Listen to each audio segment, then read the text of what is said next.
मैं डॉक्टर इति कुमारी आज पुनः आपके सामने समावेशित शिक्षा का भाग 2 लेकर प्रस्तुत हुई हूँ।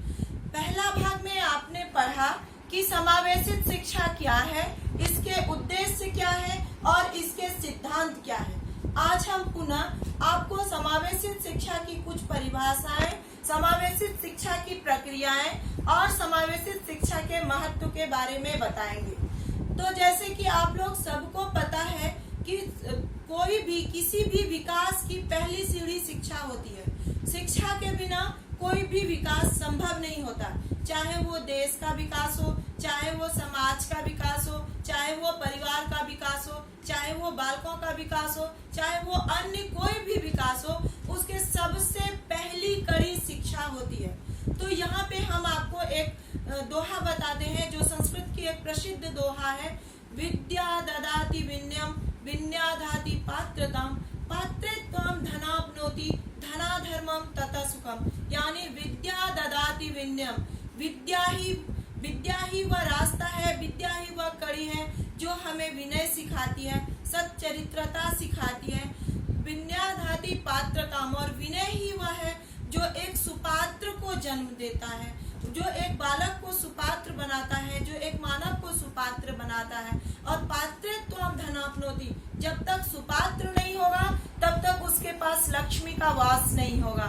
और धनाधर्मम, जब हमारे पास धन होता है तभी हम धर्म कर पाते हैं। धर्म कहने का तात्पर्य दूसरे का सहयोग, दूसरे को स्नेह, दूसरे के प्रति चिंता, दूसरे का किसी भी समस्या का समाधान करना, या फिर गरीब बच्चे को शिक्षा देना। बहुत सारा ऐसा सहयोग है, ऐसा धर्म है जो हम धन के माध्यम से कर सकते हैं। और धनाधर्मम, जब हम इन सब रास्तों पे चलते हैं, इन सब प्रक्रियाओं को अपनाते हैं, तभी हमको सुख मिलता है।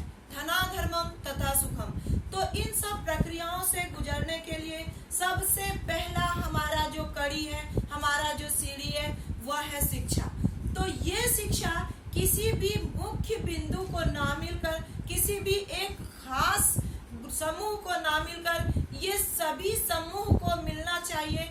और सभी समूह को मिलने वाली शिक्षा ही समावेशित शिक्षा है। समूह का मतलब है यहाँ पे जो सामाजिक रूप से, आर्थिक रूप से जो पिछड़े हुए लोग हैं, जो धार्मिक में अलग हैं, जिसकी जो भाषाई अल्पसंख्यक हैं, जिसका शारीरिक विकलांगता है, या फिर बहुत सारे ऐसे पहलू हमारे समाज में हैं जिसको हम अलग अलग दृष्टिकोण से देखते हैं। और उसके साथ विशिष्ट सामान्य, यानी सामान्य और विशिष्ट दोनों तरह के बालकों को हम साथ साथ लेकर शिक्षा दें, वही समावेशित शिक्षा है। आज इस समावेशित शिक्षा को आगे बढ़ाने के लिए हम लोगों को एक मजबूत पहल करना होगा। सरकार ने भी इसको बहुत अच्छे से इसके और पहल किया है। और हम लोगों को भी, हम शिक्षकों को भी इस समावेशित शिक्षा को आगे बढ़ाने के लिए भरपूर प्रयास करना चाहिए। आज हम आपको ब्लैक बोर्ड के माध्यम से कुछ मुख्य बिंदुओं को दर्शा रहे हैं और इसको हम एक्सप्लेन भी करेंगे, इसकी व्याख्या भी करेंगे। लेकिन सबसे पहले आप इसकी ओर अपना ध्यान आकृष्ट करें।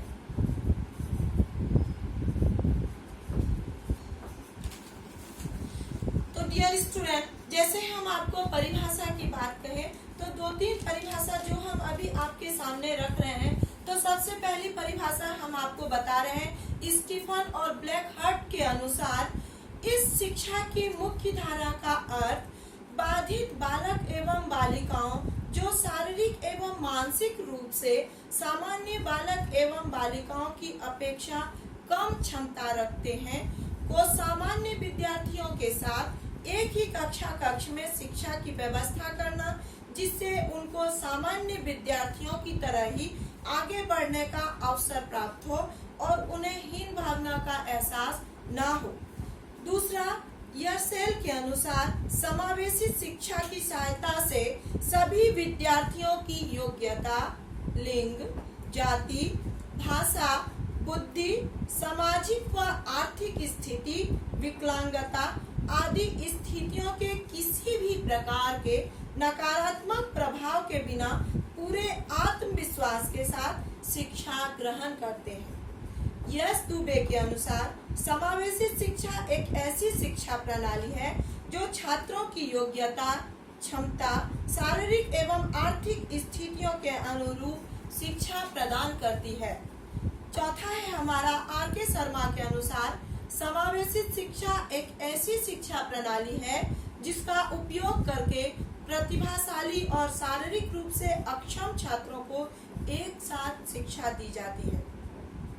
इस तरह से बहुत सारे ऐसे परिभाषाएं हैं जो समावेशित शिक्षा का समावेशन करते हैं, जो समावेशित शिक्षा में एक रूपता लाते हैं, जो समावेशित शिक्षा को बल प्रदान करते हैं। यहाँ पे समावेशित शिक्षा एक ऐसी शिक्षा बनती जा रही है जो हमारे समाज के दबे, कुचले, पिछड़े अन्य बच्चे जिसमें ये हीन भावना ग्रसित थी कि हम पढ़ नहीं सकते हैं, हम सामान्य जीवन नहीं जी सकते हैं, हमको भगवान के द्वारा ही मेरे साथ अन्याय किया गया है, मेरे अंदर कोई प्रतिभा नहीं है, इन सब बातों का खंडन किया जा रहा है और समावेशित शिक्षा को यहाँ पे सभी बच्चों को बराबरी में लाके बच्चे के आत्मविश्वास को विकसित किया जा रहा है। तो सबसे फर्स्ट में हम आपको दिखाते हैं कि यहाँ मेरा पहला पॉइंट है, पहला मुख्य बिंदु है हमारा राष्ट्र के नवनिर्माण में सहायक।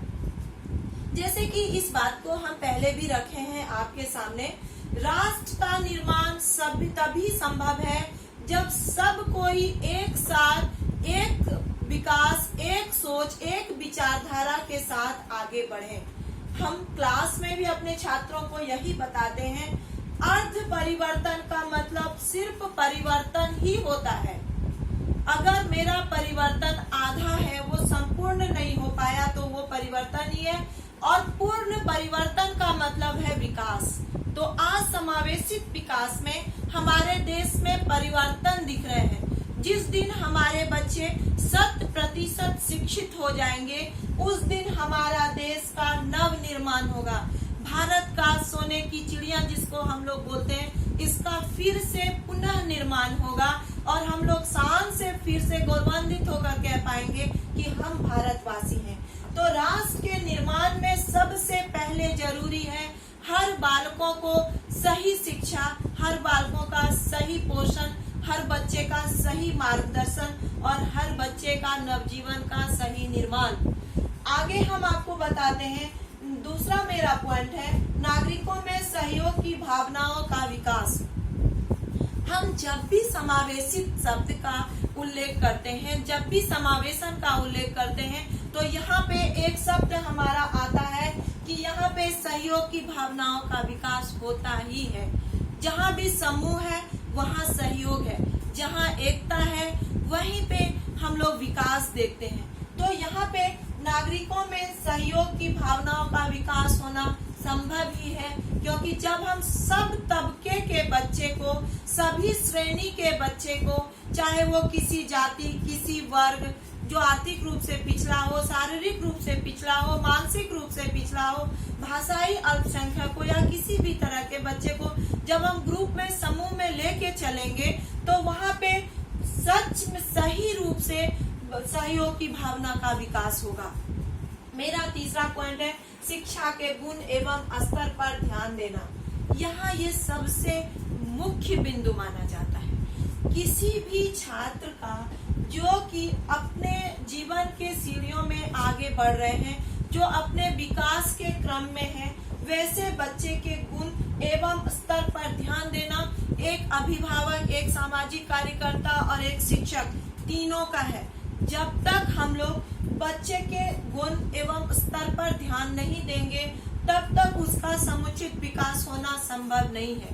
बहुत सारे ऐसे बच्चे हैं जिसमें विकलांगता होने के बाद भी उनमें बहुत सारी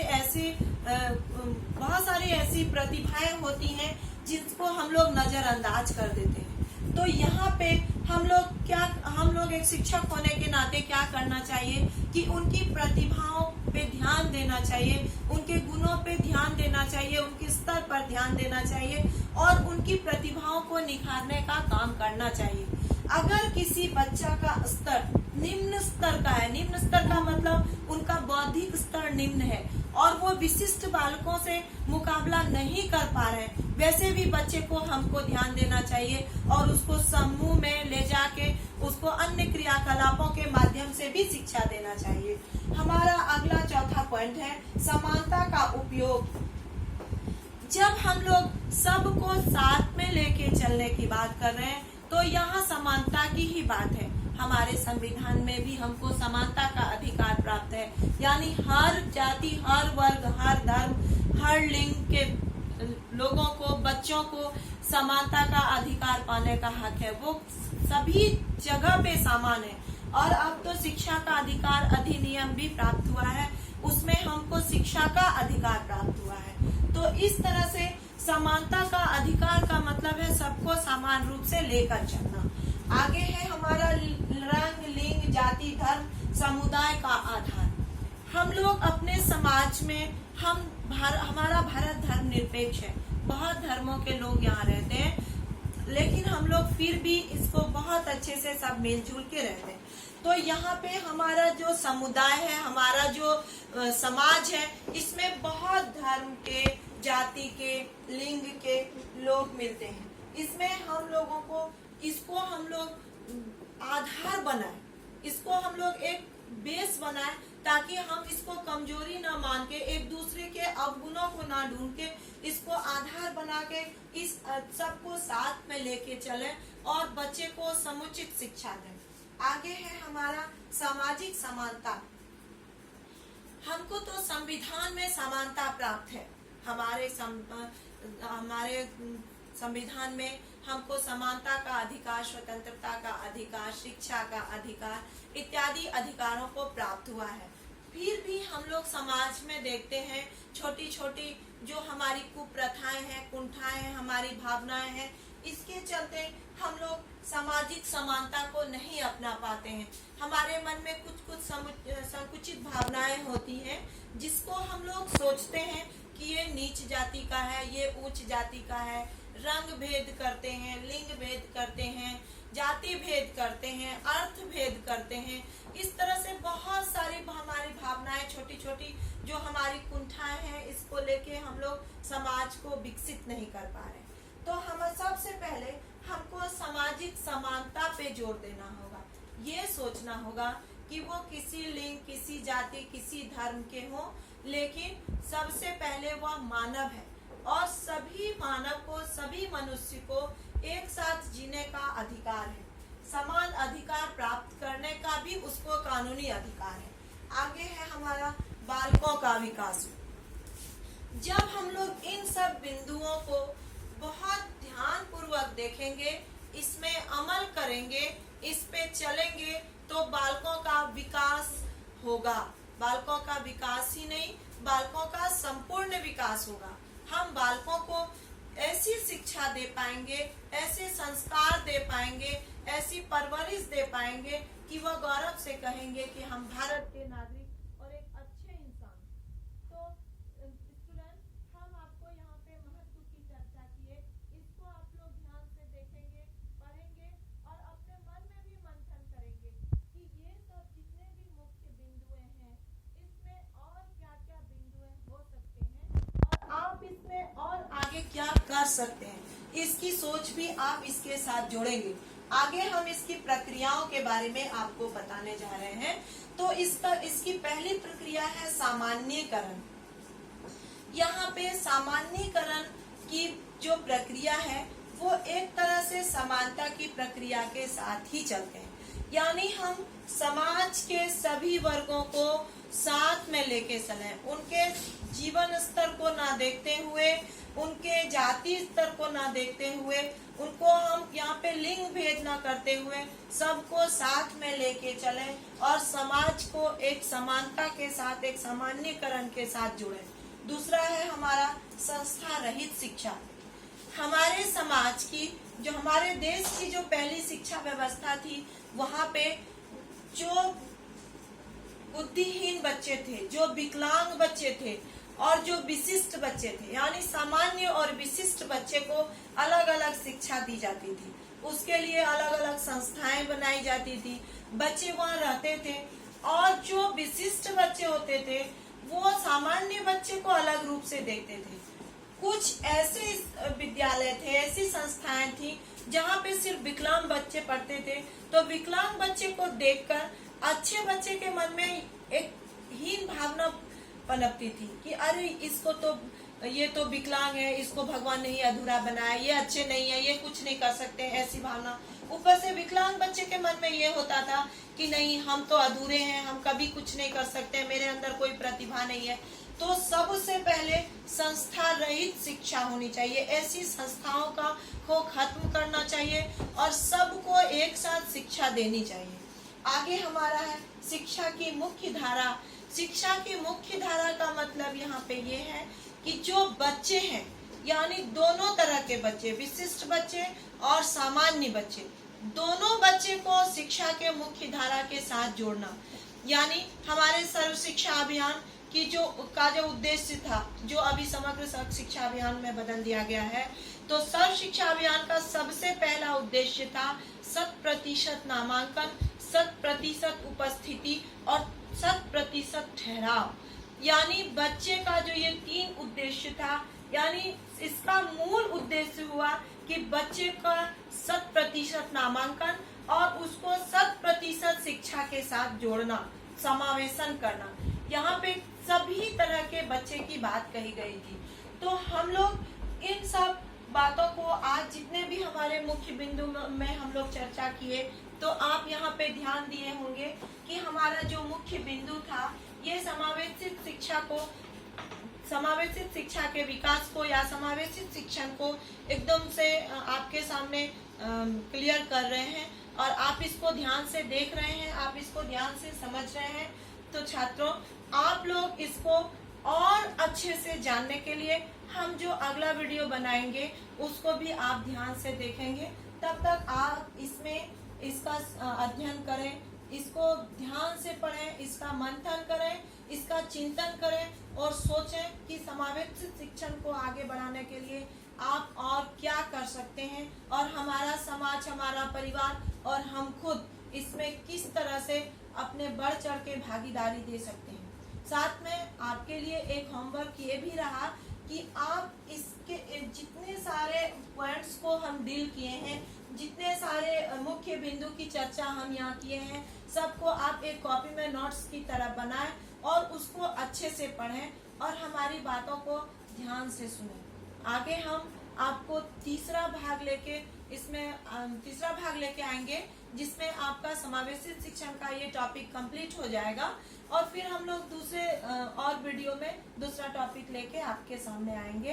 तब तक इस विषय को डीएलएड, बीएड, एमएड स्टूडेंट या जितने भी हमारे प्रतियोगी हैं, वो जो प्रतियोगिता परीक्षा की तैयारी कर रहे हैं, वो लोग भी इसको ध्यान से देखें। धन्यवाद।